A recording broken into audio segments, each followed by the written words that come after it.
How does what one learns as a child affect clutter in adulthood? What is emotional clutter, and how does it affect us in our daily lives? Have you been holding on to something that has been passed down in your family from generation to generation that you don't like? Let's wrap up our month focusing on clearing clutter with Julie Coraccio podcast interviews.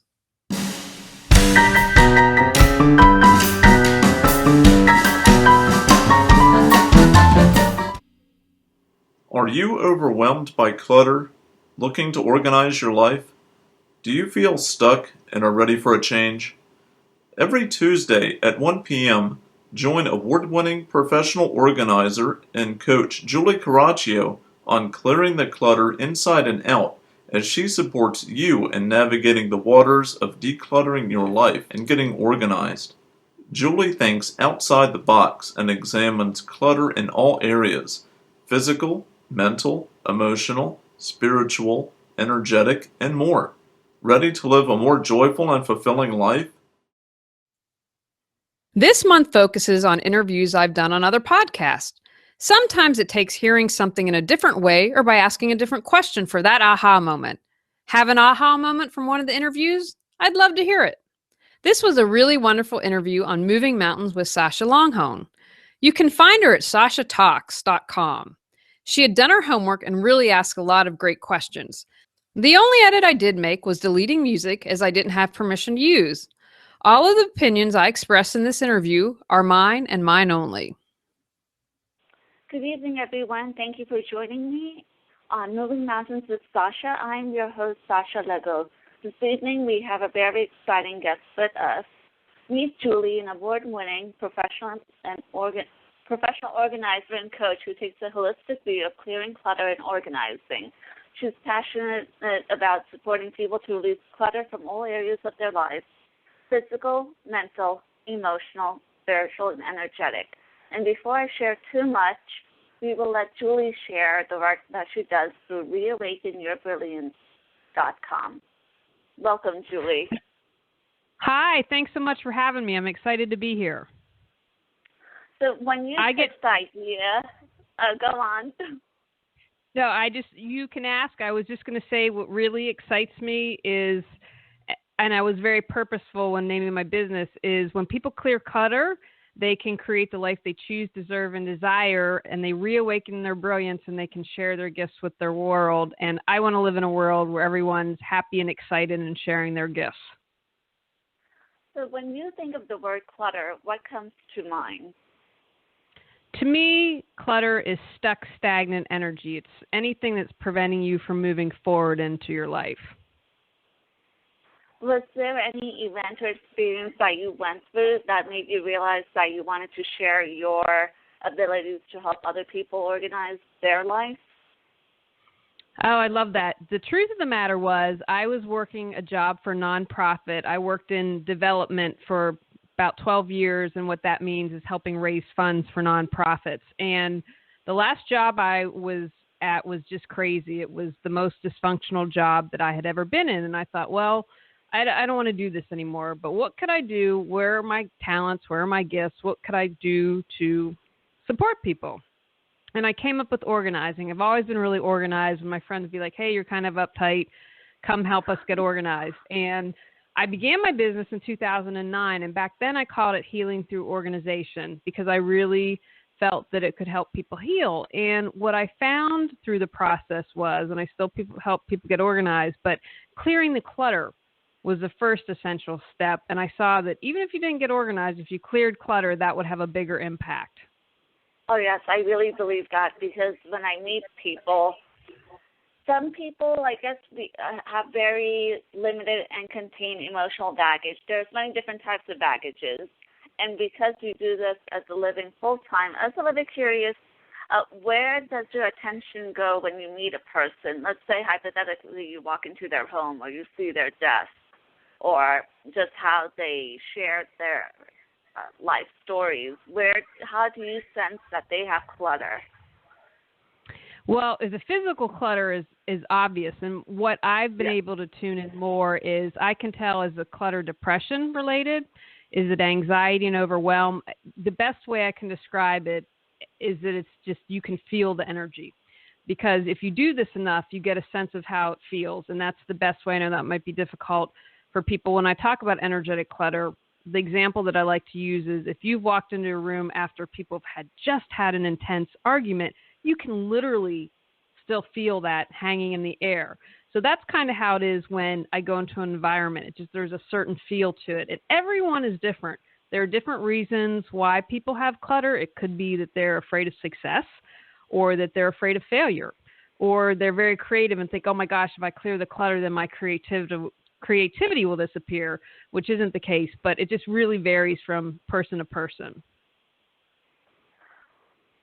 Putting aside the physical symptoms, what are some emotional and mental hurdles that your clients have to work through in order to release the clutter? Because you could point out what needs fixing or a little bit of modification in their life. Do you feel that they tackle more with the mental or the emotional aspect of letting go of clutter? Gosh, that's a great question. I would say for sentimental reasons, or for emotional, sentimental items tend to be the biggest challenge. I think that clutter creates a lot of overwhelm, though, and so mental clutter needs to be released. And I found if you start to remove your physical clutter, it's going to affect your mental, emotional, spiritual, and energetic clutter, and vice versa. If you start to work on the mental clutter, then that helps you in your physical environment. So one of the things a couple things that I've noticed with people is with the mental clutter, people won't live in the present moment. You know, clutter really keeps you stuck in the past. And so a lot of times people are in the past, or they're worried about the future, but they're not living in the present moment. And the present moment is your point of power to change, to create the life that you choose. An emotional clutter to me might be something like, do your emotions control you, or do you control your emotions? You know, for instance, do you fly off the handle very easily? Do you get angry? Are you extremely jealous? It's different things like that. Absolutely. I agree with you.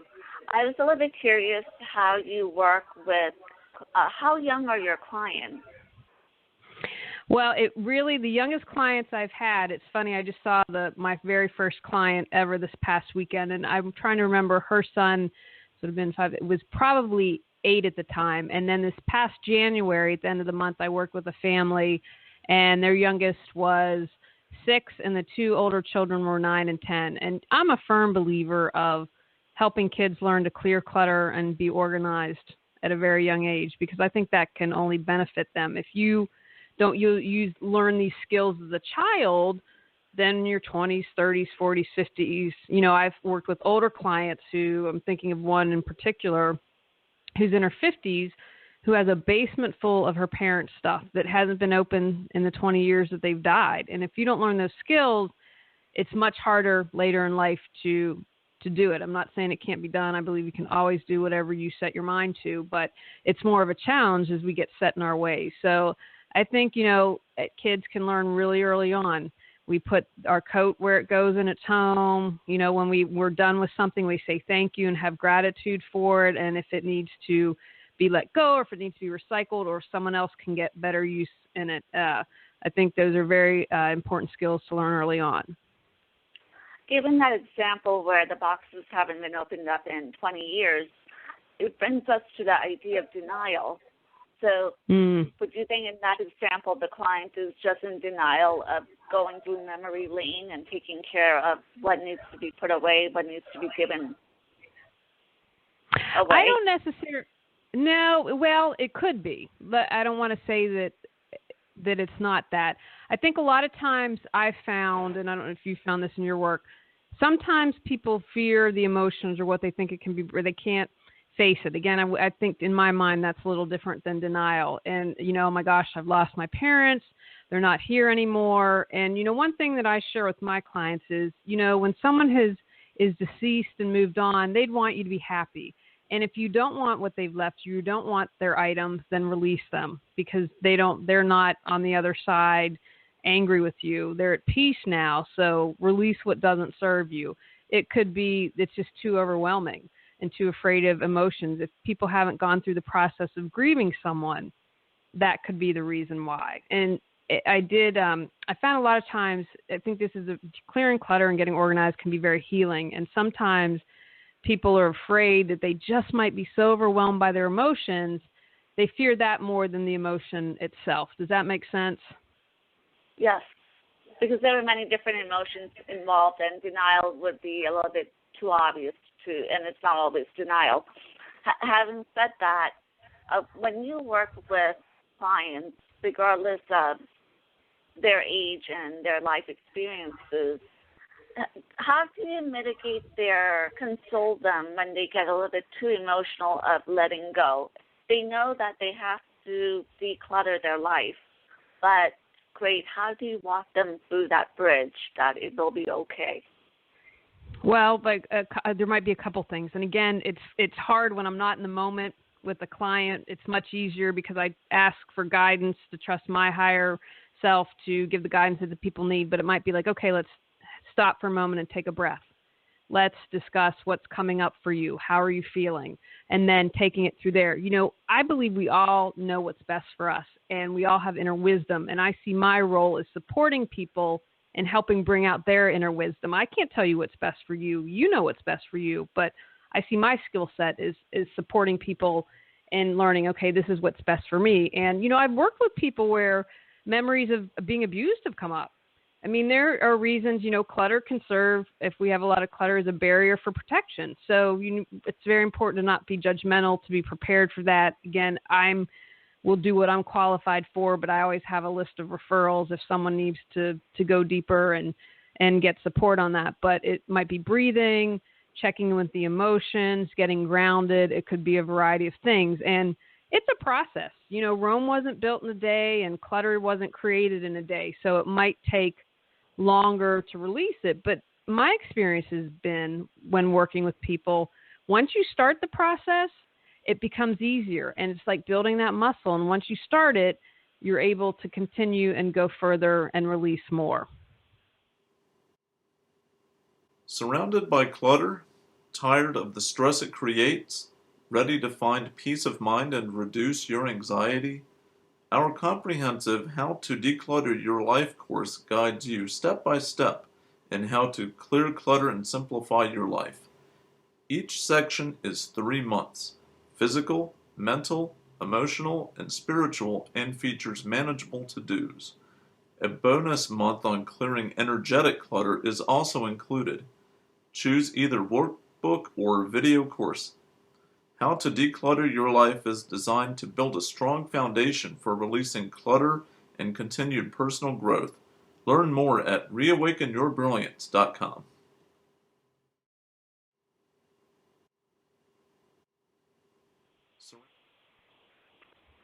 I was going to say that all professionals have a few prerequisites for helping a client. What is the ideal client for you? What symptoms should the client have, or the needs that would make you say, okay, I could help this individual, but I cannot help this other person seeking my assistance? I love that. Well, first of all, honestly, I check in with my guidance. Can I help this person? And what I do is I do a free 30-minute consultation, because I really have a good sense now just on talking to someone. Are we a good fit for one another? Because I think it's important to have a good, strong personality fit. I would not work with someone who is a hoarder, because I'm not qualified in my mind to work with someone like that. I think that they need specialized help. Now, people who have, I'm thinking of a client I'm working with now, she has what I would call 3 rooms where are her craft rooms. They're really full of clutter. Now, someone might walk in and say, oh, it's close to hoarding situation. It's not. Some things in her life have happened. She's become overwhelmed, because underneath that clutter, she's Martha Stewart organized. So just because of life circumstances, it's become that way. I get excited and think I'm a good fit for clients who are like, okay, I know I need to change my life. I'm ready to take that step and move forward to declutter my life. And most people make that connection between the physical and the mental, emotional, spiritual, energetic, whatever part it is. They see that there's a connection with that.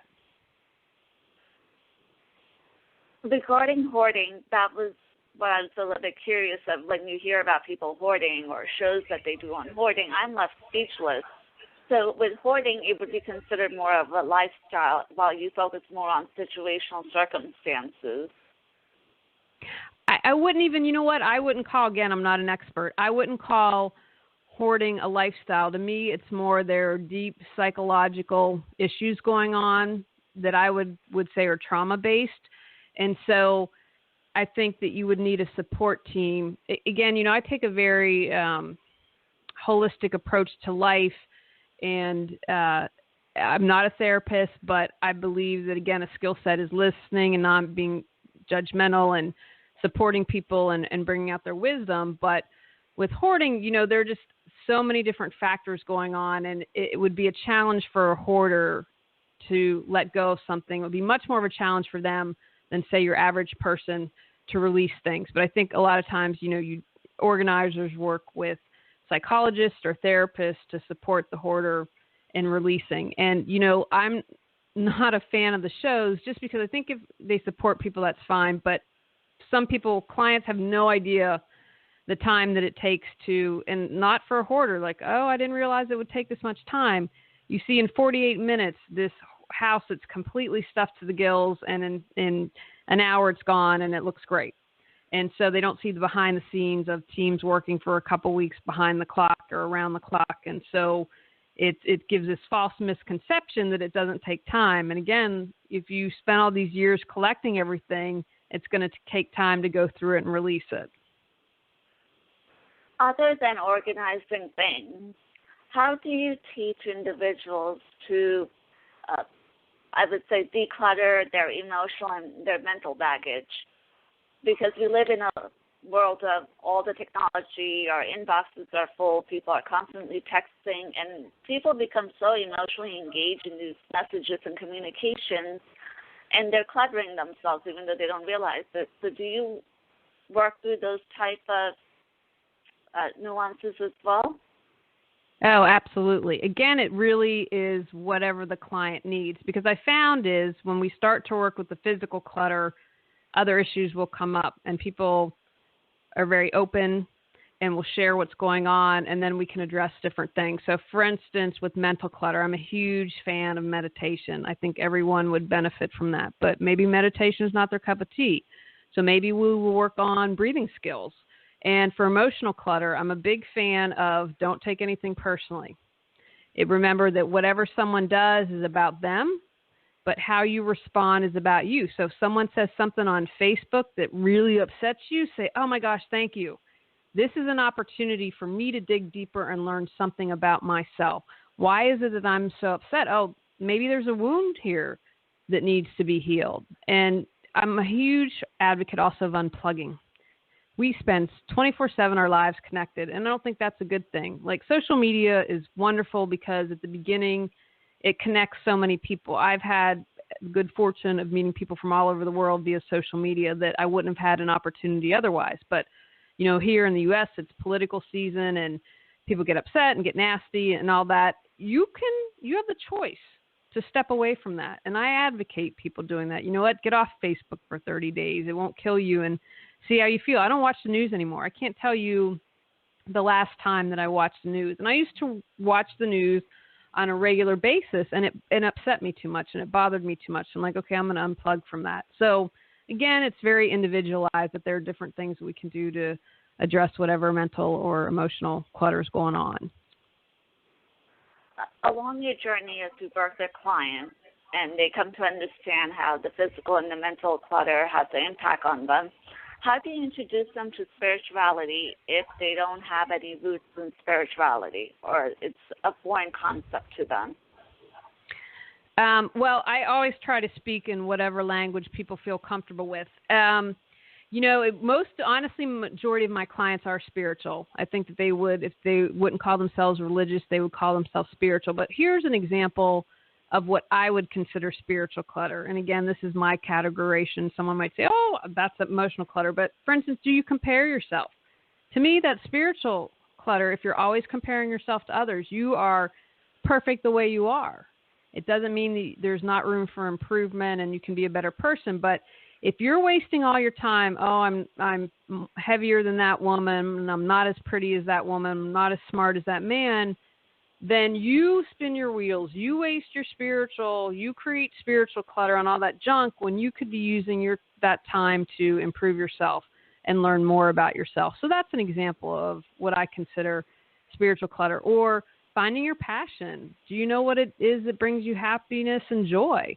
If not, what spiritual clutter can we release to figure out what your passion is? So speaking of spirituality, I wanted to talk about a little bit about energy.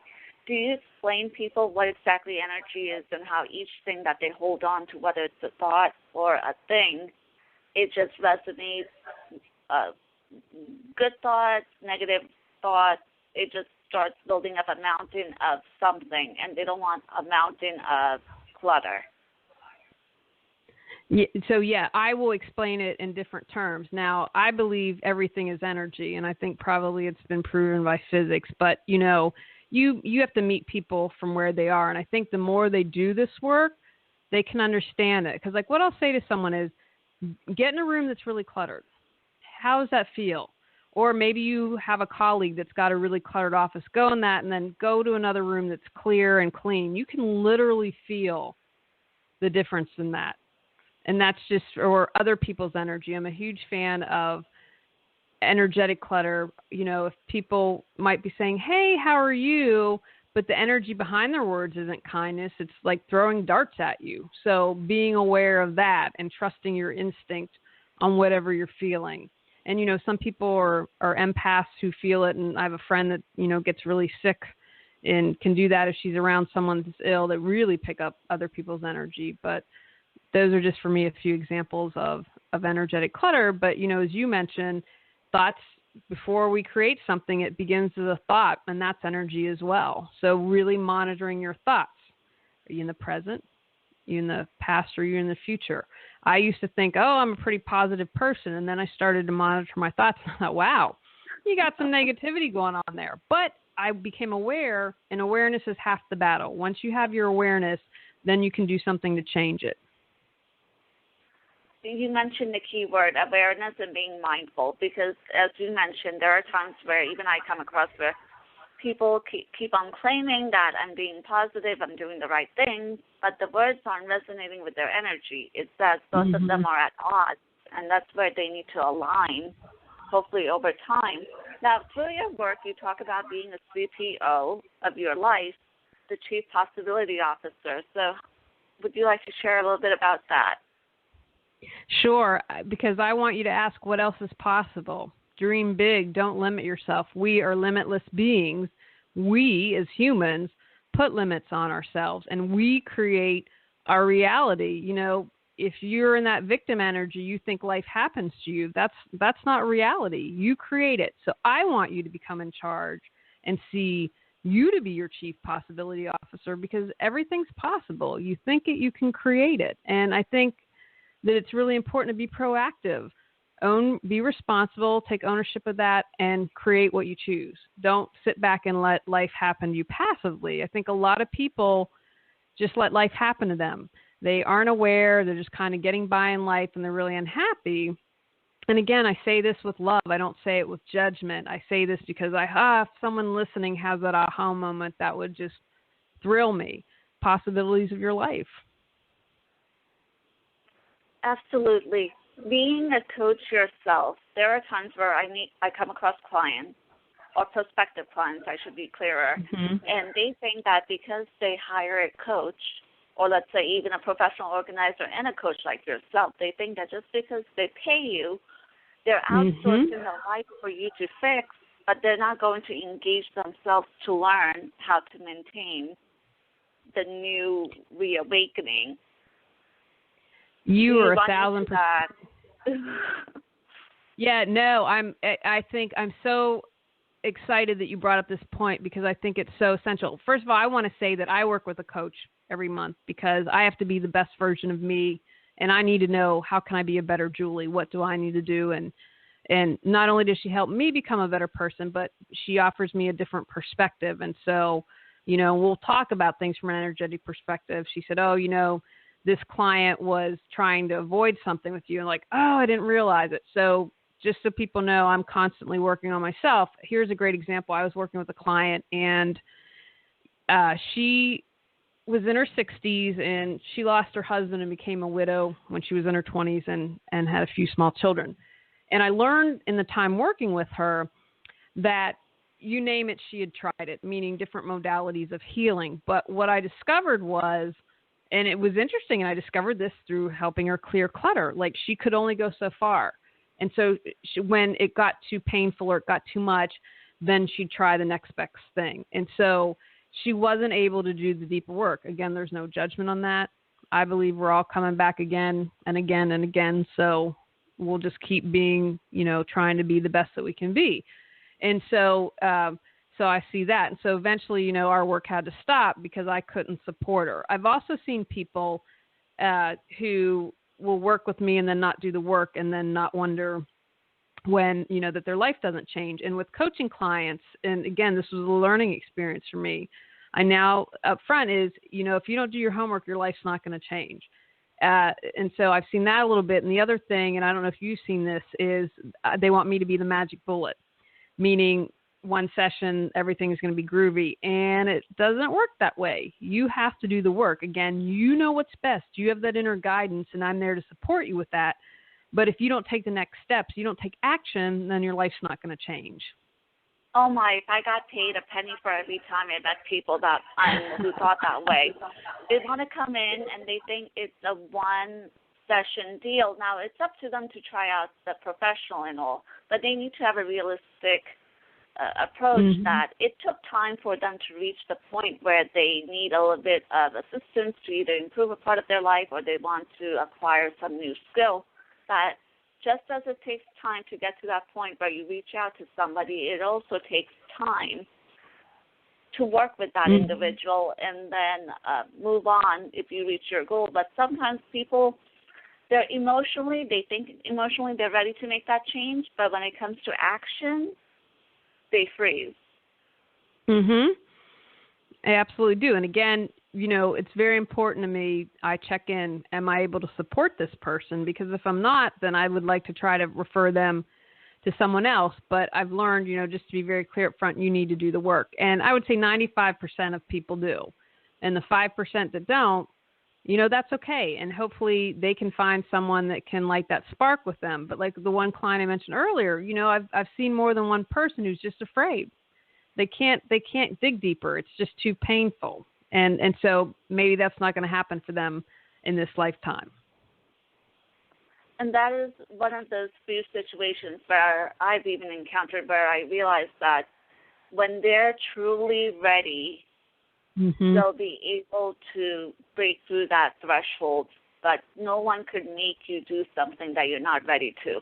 And especially when it comes to emotional stuff, I tell the prospective clients that when you're ready, that's when things are going to move faster. But if you're going to resist while going through the action, it's just not doing it in the first place. Yeah. What you resist persists. Absolutely. Having you share some of these experiences, have you worked with people with small businesses, or do you work with individuals? Do you go in corporate environments? Do you work in teams? I'm a little bit curious because your work is so inspirational in a sense that not only one person needs help, there are people that come in groups. Well, thank you. I do work with small businesses. I work with individuals. I have worked in a corporate environment where I've gone in and shut the door and worked with the individual. Like they needed help at work, but didn't want people to know.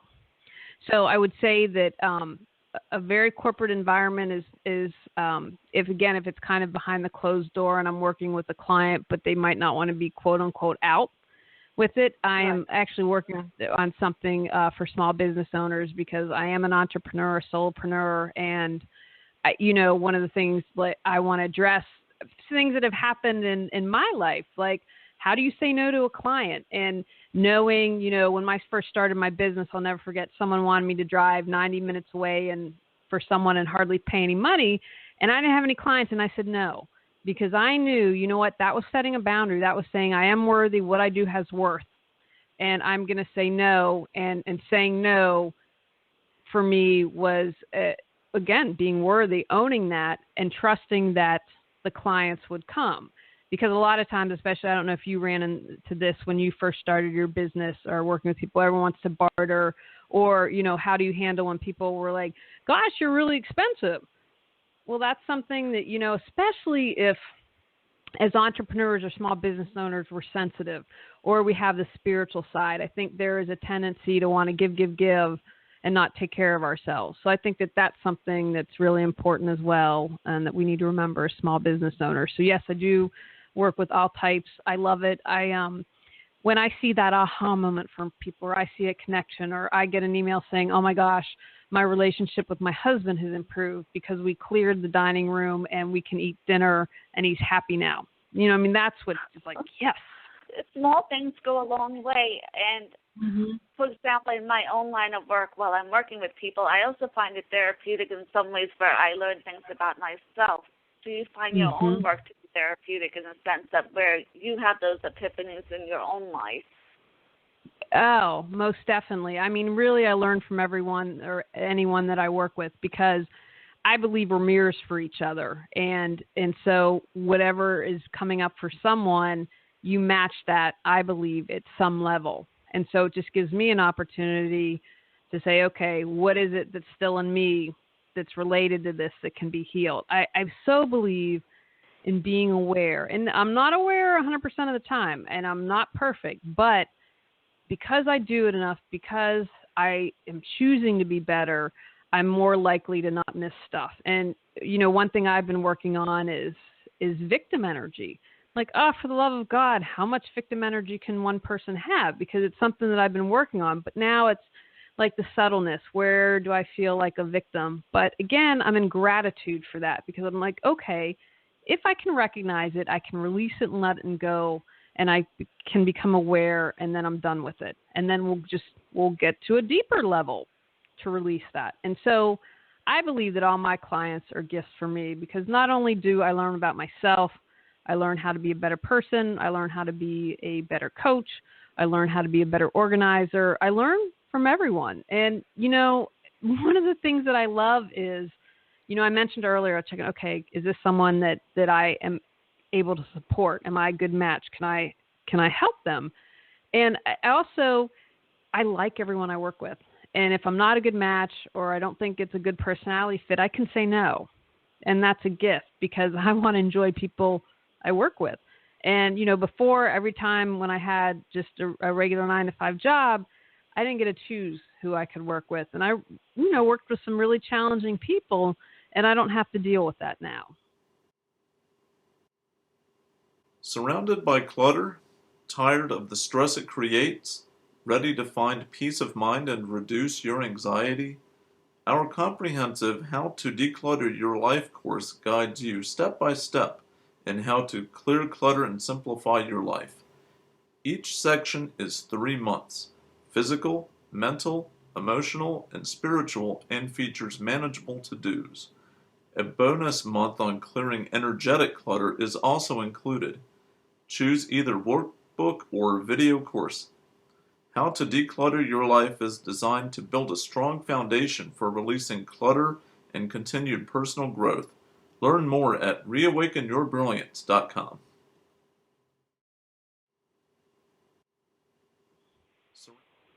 That's a good point you point out, that when we work for ourselves, we have more the luxury of being picky, but for valid reasons. We don't need to invite random energy into our own path. Yes. Now, you alluded to letting go, and letting go is something that people hear often. Either they roll their eyes because they think, oh, easier said than done.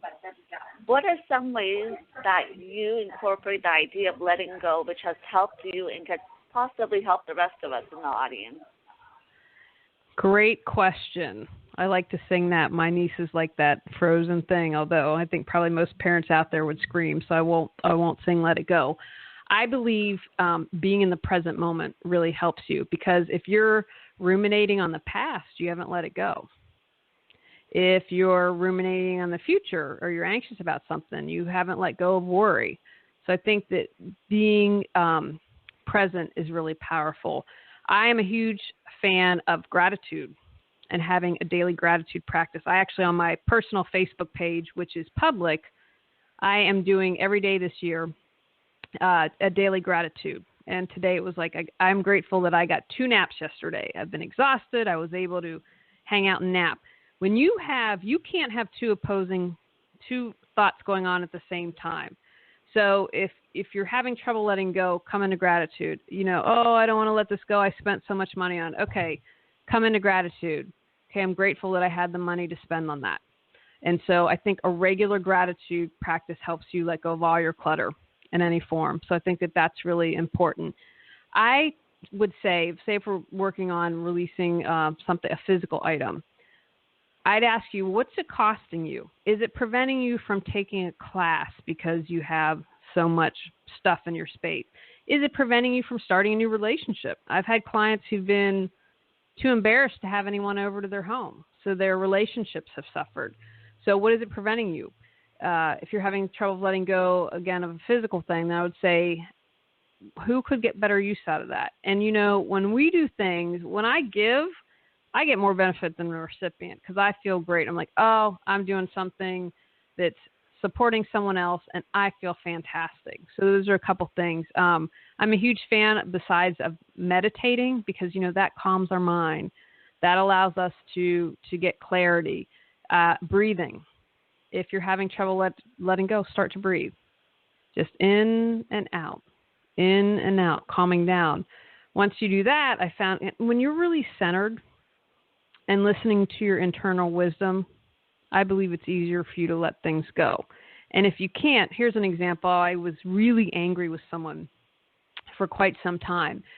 And I was like, why am I so angry at this person? I mean, like, and I couldn't let it go.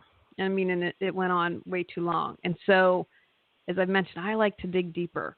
So with the help of my coach and things that she had taught me, I finally was like, oh, I know I can't let go of this anger, because if I focus my anger against this person, then I'm not going to have to look at something I'm hurt and sad about, because I'm afraid to go there. And once I was able to acknowledge that, then I could release the anger. Very deep. Because as you mentioned, you work with coach. There are a lot of us professionals that seek inspiration from mentors and other coaches. Mm-hmm. And earlier when you mentioned of when you're new to the market and people want you to go, forming boundaries, and at first people start questioning you of, well, how can you charge this much? Shouldn't you be giving it away a little bit more complimentary? You face all types of personalities. But at the same time, when we're outside of our comfort zone, it also reaffirms and lets us know that we're on the right path in our mission. And I admire how you stay so true to your mission by having all of these standards and boundaries, because I've also had to refine them over time, and I've learned that's an ongoing process. It's not as, okay, once we define them, it will work out for the rest of time, because, of course, as you know, over time we meet all types of people, and then they inspire us to come up with new rules for our own work. Yeah, I agree with you 100% on that. And, again, life is a process, so you learn more. It's like as things go along, okay, I need to add that, or I need to incorporate that, and it's just as long as you continue to learn, you'll be able to pass that along to their clients. But it's remembering, like, okay, why did I start this business in the first place? Well, I want to support people. Yes, you are worthy. Yes, you are good enough. Does that mean I'm going to make mistakes? Absolutely. But you learn from that, you're honest, and you move on. And I believe it's not making a mistake if you learn something. Of course. There's always going to be something new that we learn. And that's one of the things that I remind my clients. And as you mentioned earlier, when you share your insights with your clients, that I tell them I'm human first, and then I am the professional, whether I'm a coach or however I'm working with them. Because sometimes when people may approach us, they kind of view us to be superhuman, and they forget to have realistic expectations. So what do you do within your power to maintain those realistic expectations while encouraging them to have high expectations from life, as long as they work at it? Well, I think that it's just step by step.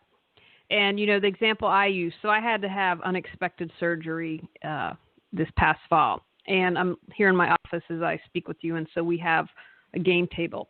And that became a dumping ground. But I'm like, you know what? When I'm fully recovered in 6 weeks, I'll get to it. So the point is that I'm not perfect, that it's okay if you have to take a break or you can't do something, but you make the promise and you commit to get back to doing it. So hopefully I'm going to be clearing out all of my clutter my entire life. The example I just mentioned momentarily, here I am. I mean, I do a lot of practice. I take classes.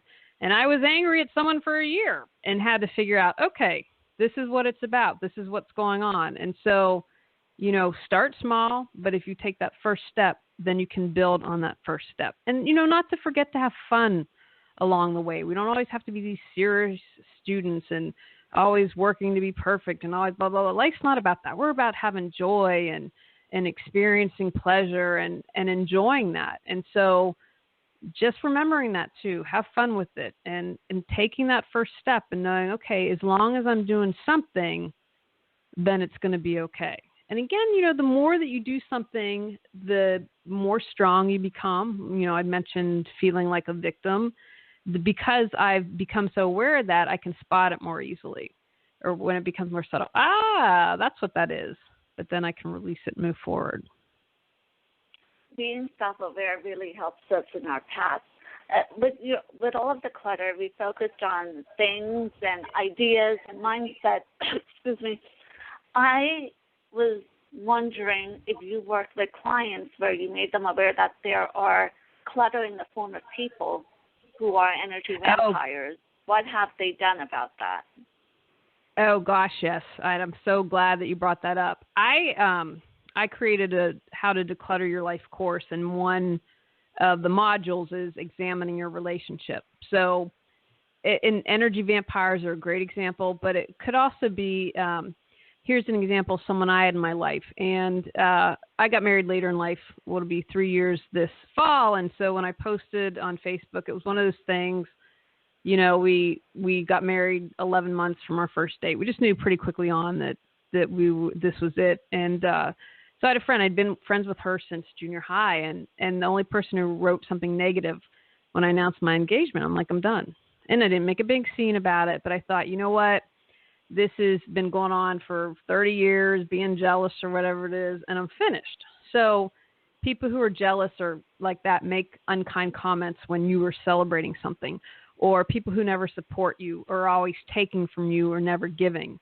And you mentioned energy vampires. So, they've done studies that you become like the people you're hanging out with. If you hang out with a lot of people that are overweight, you're most likely going to become overweight. If you hang out with people who are negative all the time, you're most likely going to become negative. So I think it's very important to be very aware of who is in your life, especially those that are closest to you.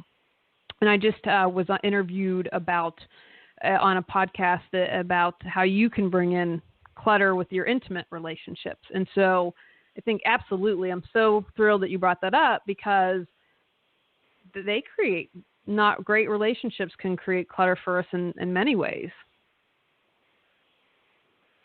That tied into one of the ideas I wanted to discuss, how a person could be physically decluttered, mentally, partially emotionally, but not, a person may not show the signs that they live a cluttered life, but maybe their relationships are so cluttering that they need to clean out that baggage.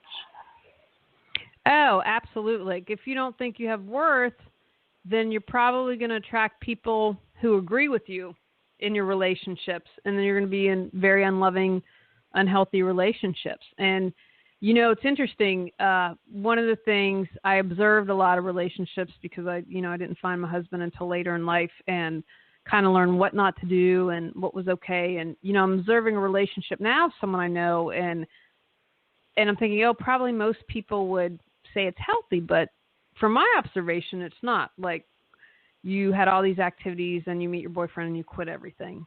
I don't personally think that's healthy. And so, again, like, if you're kind of on the outside, most people say, this is a healthy relationship. But one, I should say, you obviously never know truly what's going on in a relationship if you're not in it. But that to me is an example of an unhealthy relationship. And even if you have your act together, quote unquote, in other areas of your life, it doesn't mean you're going to have healthy relationships. Being a devil's advocate, if a woman says, well, I love him, so I don't regret putting my career, my interests, my friendships, my relationships on the side, how would you respond? I'm not going to say, how are you going to talk sense into her? I would say, you know what? It's your choice. Again, like I don't see my job. My job's not to tell you that I'm right and you're wrong. I don't believe in that. Again, you have your own inner wisdom. I then am not the person for you to have that aha moment. And again, you might not have that aha moment at all in this lifetime. And so I would just say you have to do what you feel is best for you.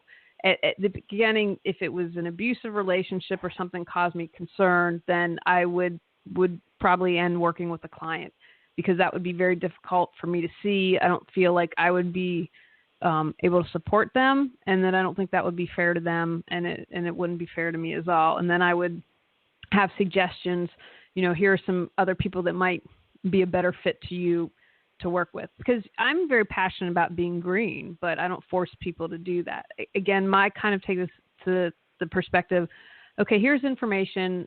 I'm going to share with you what I know, and maybe you get something now, and maybe it plants a seed, and 3 years down the road you get it. I don't think if forcing people, that's just never going to work. Most people rebel against that. And I had a client recently who, and this is what led me to say, okay, if you don't have the homework, you're not going to see any change. They're like, well, my family said they haven't seen much change. And so I was like, okay, that's fine. And then, I was like, okay, well, here are, the 10 weeks of homework. And if you go back and do that, then I believe you're going to see change. But if you don't do your homework, then your life's not going to change. So again, I'd say to that person, you absolutely have to do what's right and what you feel is good. That goes back to, I can't change someone. I can't save them. They have their own path and their own life lessons to learn. And again, I say this with love. I don't say it with judgment. I feel that I ask to have people that I can support come to me. I check in with guidance about that. And then I trust that. I trust that process. I love that you trust your judgment and you look within before proceeding forward, because you mentioned one of the things that goes for most ethical coaches, that when clients approach us, we're not there to tell them what decision to make and how they should live their life, but we're there to give them the tools and make them aware of what are the possibilities within their life and what paths that they could entertain. That at times, even I meet people who do not want to take accountability, but they just want someone to throw a dart at and say, oh, maybe if Sasha takes me, Sasha could tell me to do this, and then I can blame it on Sasha. And there's all different types of mindsets out there. Now, speaking of lessons, I love how you mentioned that maybe it's not this lifetime for that individual to learn their lesson, because there are so many people out there who might live their life out of controlling another person, hoping that they will wake up one day and see the light, whether it's a parent, a loved one, or just people who love to control other people, but they don't want to work on their own lives. Yes. And you just shine the light on the reality. It might not be this lifetime where that individual may wake up.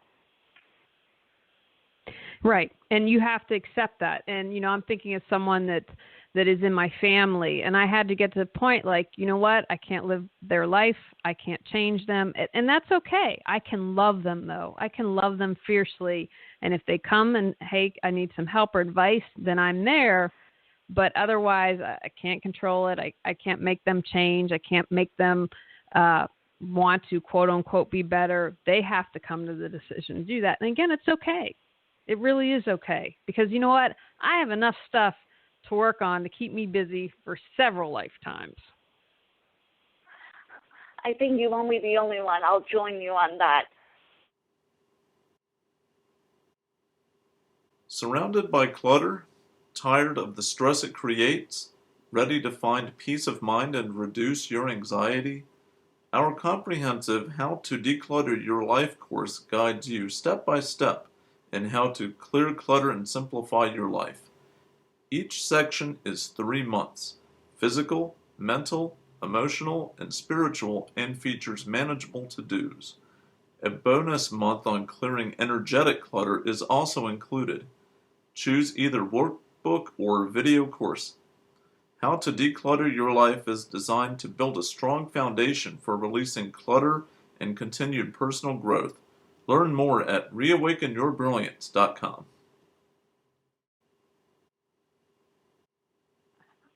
You mentioned about, and it resonates with the messages that you shared earlier, that when people are so fixated on fixing their physical reality, it's just as important to do the inner work, because if you don't do the inner work, the physical reality starts going back and retrogressing to whichever clutter they were collecting. It absolutely does. And so that's why I think I'm a little unique, because professional organizers tend to just really focus on the physical. A couple people also had the mental, but I had the emotional, spiritual, and energetic, because I want to tackle it at all levels. I want to see change. I want to see people rocking and doing their thing and shining their light and making the world brighter. And so I think it's really important to recognize that you have to do the inner work. And, one of the things I do with clients when we finish on a physical organizing job or on a life coaching job is kind of a clutter control plan. And working with people, I get a sense of, here's where you're challenged. You want to make sure that in the future you're paying attention to this, or we have a game plan for that, and so that you keep doing the work. And because if not, I tell everyone that it's going to go, like you mentioned, it's going to go back to the way it was, and we don't want that. We want to keep moving forward. That was the next thing I was going to bring up. How do you ensure that these clients can maintain what they have learned, and they will practice it in their days going on forward? Yeah, so really for what I do is what I call a clutter control plan, because again, once I've worked with someone, I can see where they're challenged, and so, okay, here are the things, you still maybe you need to complete this on your own. This is what you need to do in the future. And, it takes into account all that. So something that might be on a clutter control plan could be mundane as, clear out your linen closet, but it also can be, okay, we're going to start out with 5 minutes of breathing a day. We're going to research a meditation practice and start to find one that we like. We're going to come up for a plan when we see our mother-in-law who drives us nuts, and how are we going to, instead of lashing out at her, getting really angry or upset at ourselves, what's our game plan for that emotion? Or if we become jealous of someone, or what are we going to do if we start to compare ourselves to our sister and say, okay, whoa, let's stop the bus and let's do some self-examination. And, if the energy in our rooms feel yucky, how are we going to clear that energetic clutter? So it's really coming up with the game plan. Again, the person has to continue to do the work, and life happens. Like I mentioned a client earlier who just kind of became overwhelmed with life, and that's okay. So we get back up on the horse and we do it, and we move forward. We don't spend the time in the past beating ourselves up. When I was working with a family at the end of January, I laid down some ground rules, and I said, okay, no shaming, no blaming. We're not going to talk about what happened in the past, who did what. We're a team. We're here to support each other. Let's stay focused. Let's say, okay, we are a family unit. How are we going to help everyone be the best that they can be?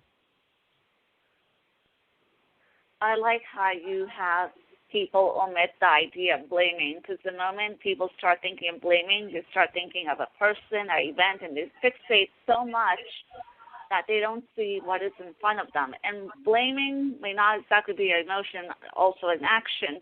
I like that, no blaming, no shaming. Now, as we start to wrap things up, Julie, if you can kindly share with all of us, what is the best professional guidance that you have received? Oh, wonderful question. Wow, the best professional guidance that I received. I'm thinking of my coach that I'm working with now, because I know what I'm going to share with you. I'm excited. Get out of my head and into my body. And because my gut, my intuition is in my body, it's not in my head. And, the ego has a job to do. And I don't want to label the ego's job as being bad. Excuse me. But the ego says, oh, you're never going to clear that clutter.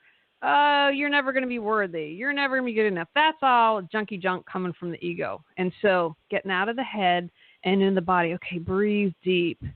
Okay, what's my heart feel? Oh, my heart says I'm worthy. My heart says I'm good enough. So getting out of our mind and into our body. That's what I'm going to give for the best advice I've had. I'll say recently, because I've gotten some awesome advice through the years. Oh, yes. And one piece of advice for people so they could live their life mindfully. Oh, that I would offer? Yes. Okay, that they can live, be in gratitude. I think that, love and gratitude are the highest vibrations. And when you're in that, you're going to attract what you're trying to create. And again, it's not, don't be like, oh, I can't be in gratitude. That's okay. And within that gratitude, can you find, or if you can't find gratitude for the day, can you feel like, okay, I'm grateful that I can breathe today. I'm grateful that I have a meal to eat. And again, that's okay. Don't judge yourself that, if you are at the beginning of finding gratitude, it's A-okay. But are you going to take that step forward? Are you going to do that? Because you have the choice, and doing nothing is still a choice. So I'm going to say, start with gratitude, because when you're in gratitude, you can raise your vibration. Takeaways from today's podcast. Children can benefit from learning how to clear clutter and get organized early on. If they don't build skills early in life, it will affect them in adulthood, and they will likely be challenged with clutter. Once you begin clearing clutter, it becomes easier.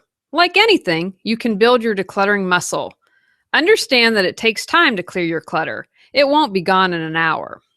You know what is best for you. Trust your inner wisdom. If you need help, find someone who supports you and your ideas and doesn't assume they know what is best for you or that their way is the only way. Listen to your inner voice. Everyone, you can reach Julie at reawakenyourbrilliance.com. And I do want to thank you for joining us and sharing your wisdom, because clutter is one of my favorite topics. And I was really happy that somebody else other than myself could talk about it. Well, thank you. I had fun. And it's a lot of great education, but also it's always great to remind people that it's not only about the things that you hold on to, but it's also in your heart and your mind. And it's important to let go of it when the time comes. So, again, I want to thank Julie in the audience for joining me. Please write to her and visit her site at reawakenyourbrilliance.com. And until next time, go out, clear the clutter to create the life you choose, deserve, and desire. Ready to clear clutter and share your gifts with the world? The journey of 1,000 miles begins with one step. So what step will you take today? Sign up for our newsletter and receive a free copy of our 10 Steps to Clearing Clutter. Julie Coraccio provides coaching, professional organizing and speaking, organizing classes, positive affirmations, and her unique How to Declutter Your Life course.